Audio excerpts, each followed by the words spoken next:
mais je me suis jamais dit, en allant en Suède, ramène une lampe torche.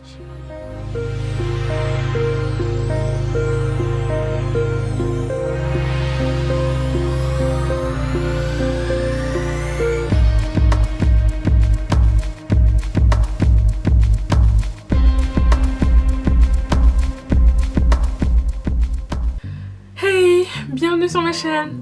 Alors aujourd'hui je vais vous parler de 5 choses à avoir en tête pour bien préparer son Erasmus en Suède. Alors, je dis Erasmus en Suède, mais je me rends bien compte qu'en fait ça peut être adopté à n'importe quel voyage de n'importe quel pays. Donc je pense que ça peut s'appliquer à plein d'autres situations en lien avec le voyage. Mais moi du coup, je ne peux vous parler que de mon expérience et j'ai été en Suède, donc c'est pour ça que ça s'appelle bien préparer son Erasmus en Suède.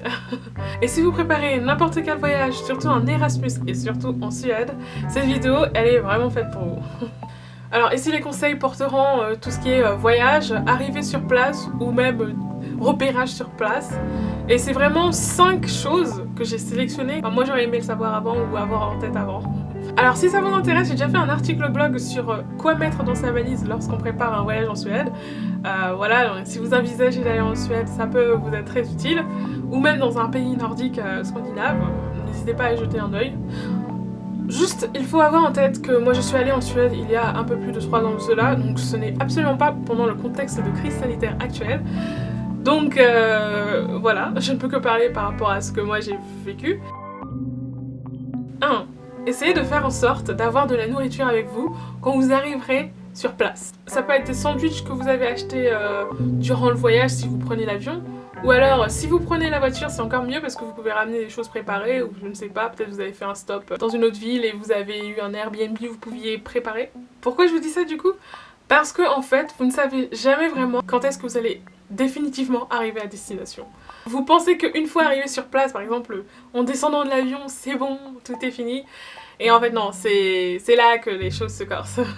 Puisqu'en fait, il faut arriver jusqu'au lieu de logement. Ou au lieu d'accueil. En Erasmus, souvent il y a un lieu d'accueil. Il faut avoir les clés, savoir où aller, enfin, préparer de quoi manger, franchement, c'est le meilleur conseil que je peux vous donner. 2. En parlant de ça justement, attendez-vous à avoir une longue journée.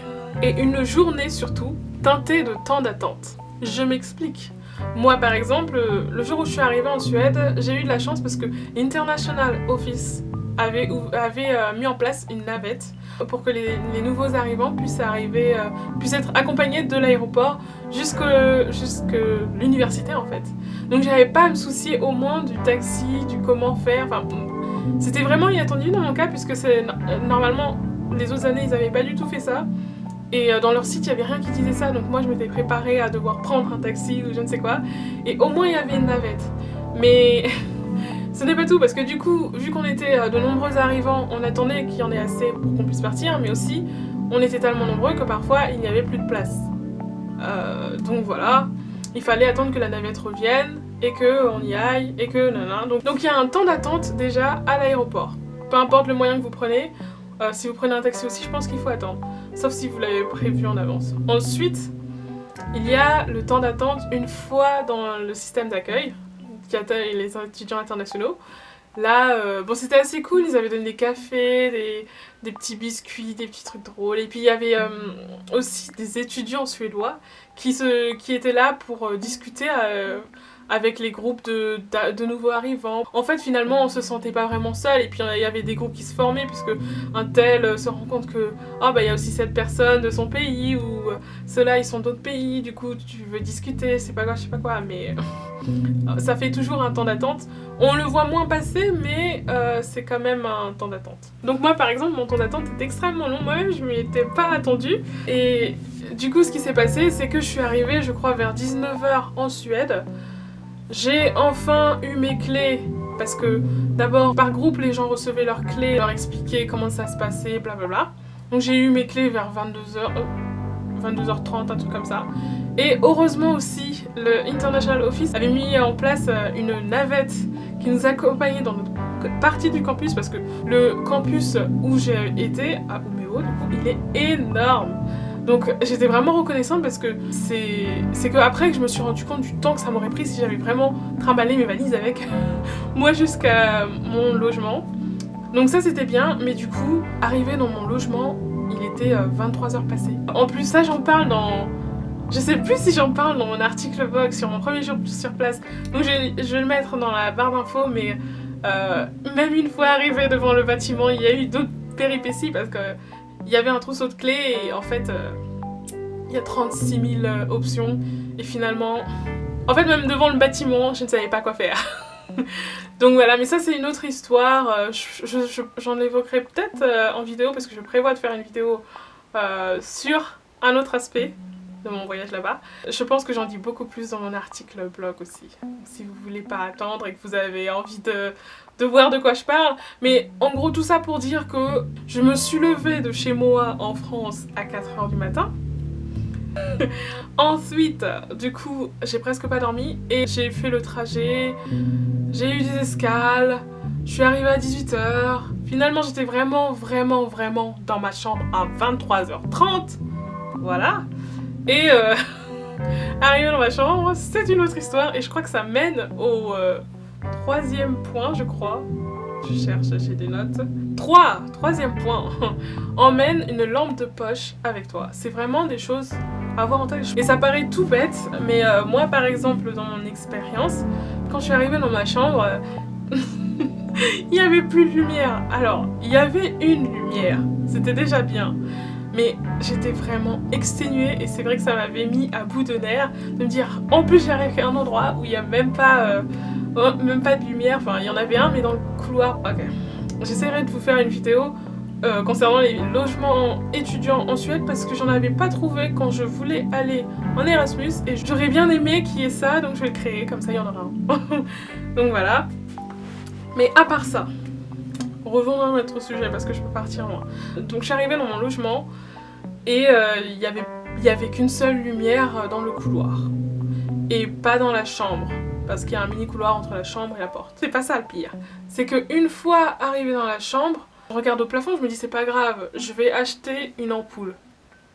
Ensuite je regarde le toit et c'était totalement différent. Le branchement était en fait un branchement comme un plug pour les prises, sauf que c'était sur le toit et donc ça m'a complètement prise de court et je me suis dit waouh, même ça, c'est quand tu arrives et que tu te rends compte qu'il y a plein de trucs qui sont imprévus et qu'au bout d'un moment ça s'accumule et tu te rends compte que tu connais pas beaucoup de choses aussi. Finalement j'ai jamais acheté d'ampoule, hein. J'ai jamais trouvé l'ampoule qu'il fallait pour ma chambre dans mon toit. À la place j'ai tout simplement pris une lampe qui se branchait sur des prises normales. Mais en gros, tout ça pour dire que franchement, quand vous voyagez, maintenant, moi c'est ce que je fais, ramenez une lampe de poche avec vous. Alors c'est vraiment trop bizarre parce que c'est quelque chose que je faisais déjà, parce que j'avais fait du camping avant, enfin bref.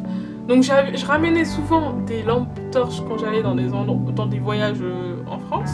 En gros, j'essayais toujours d'avoir une source de lumière, mais je me suis jamais dit, en allant en Suède, ramène une lampe torche. Ouais, et un autre truc à avoir en tête aussi, c'est que l'endroit pour trouver l'ampoule, ça c'est une autre spécificité de la Suède, donc ça me fait penser à plein d'autres sujets vidéo que j'ai envie d'évoquer. Donc en fait, ils n'ont pas vraiment de supermarché.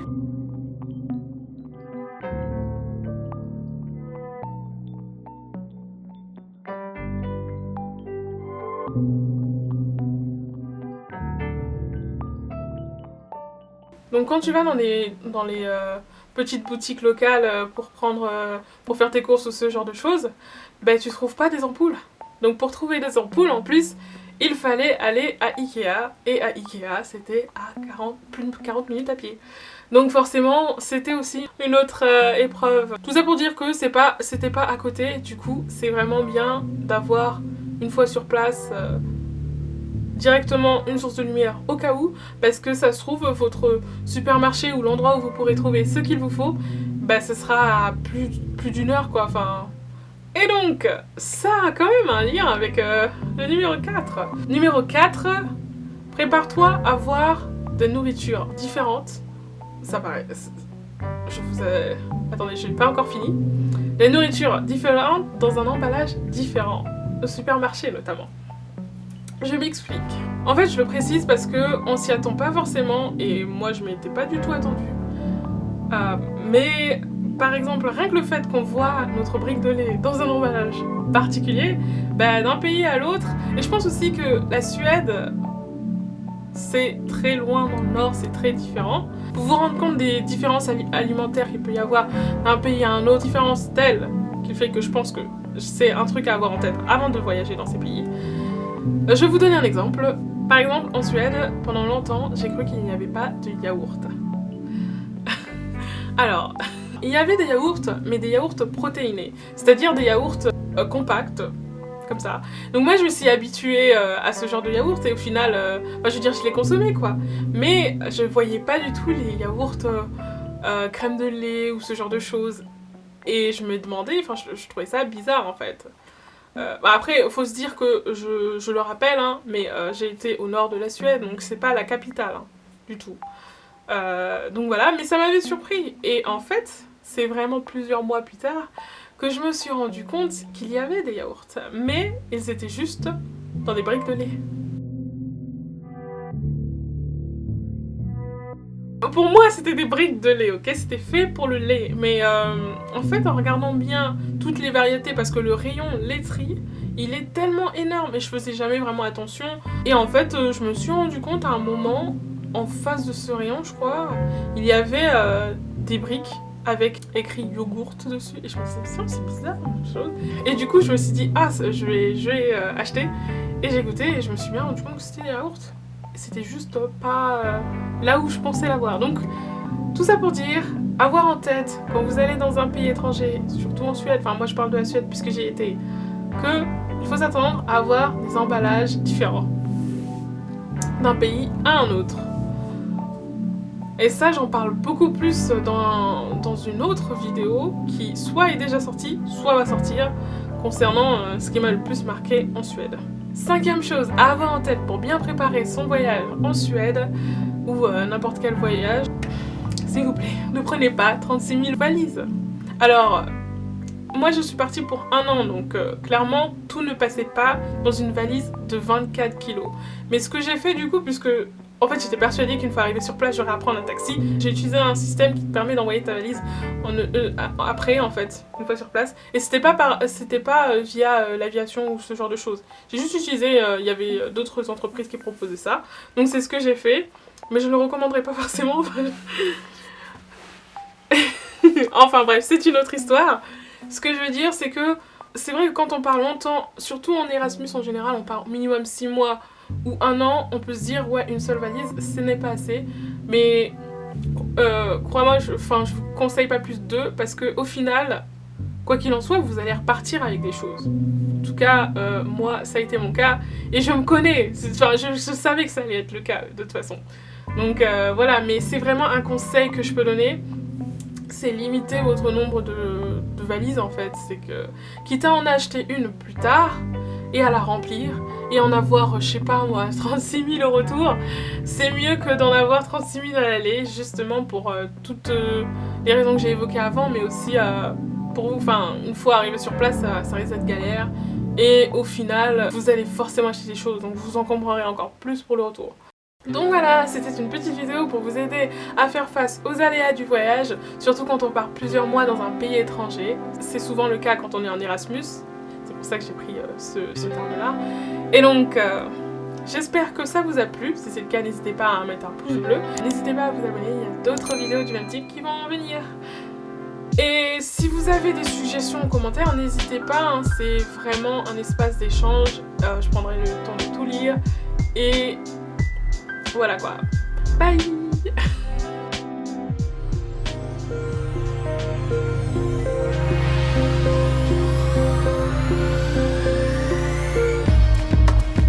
Cette vidéo va vous être... Cinquième chose. 5. Donc voilà. À chaque fois je dis donc voilà. I am sorry for you guys. Bon, je peux parler pendant des heures, je vais m'arrêter là.